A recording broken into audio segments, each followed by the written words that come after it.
গৰু বিহুৰ দিনা সন্ধিয়া আইতাই গোহালিৰ ওচৰত জাক দিলে আৰু বাকী যি পৰম্পৰা আছিলে সেইখিনিও কৰিছিলে বাৰু, কিন্তু মোৰ ভিডিঅ' কৰিবলৈ থাকি গ'ল আৰু দিনতে জেতুকা পাত কেইটামান ছিঙি থৈছিলোঁ সেইখিনিও লগাই ল'লোঁ আৰু ভাত পানী খাই আজৰি হৈ মাকো অকণ জোৰ জবজ লগাই দিলোঁ। মায়ে 14 বছৰ জেতুকা লগোৱা নাছিলে আৰু পিছদিনা ভাইটিয়ে চাকি ধূপ জ্বলালে।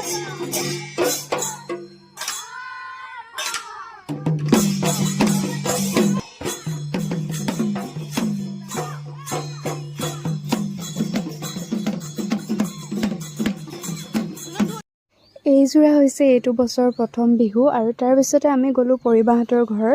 পৰিবাৰে মোৰ কাৰণে গিফ্ট লৈ থৈছিলে আৰু মাহঁতেও গৈছিলে পৰিবাহঁতৰ ঘৰ। চবেই বহুত বেছি ফূৰ্তি কৰিলে, বহুত ভাল লাগিলে আৰু মাক যে এনেকৈ 1.5 বছৰমানৰ মূৰতহে ইমান বেছি ফূৰ্তি কৰা দেখিছোঁ। বাৰু কেনেকুৱা পালে ভিডিঅ'টো জনাব। আজিলৈ বাই।